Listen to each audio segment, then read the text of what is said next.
Hi guys, got a key for you today, which is a Jaguar, or the Land Rover and Range Rover keys are exactly the same, just in a battery, normal 2032 as most of them are now. We slide the little metal bit up and get your little emergency keys there if you need it. Just prise it apart like that, board comes apart, there's our battery.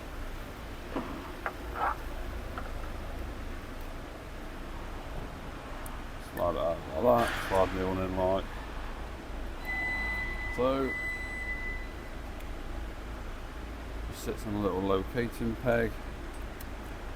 There's a little shield that goes back on there. All goes back together like that. And you slide that back on and then slide it down. Done.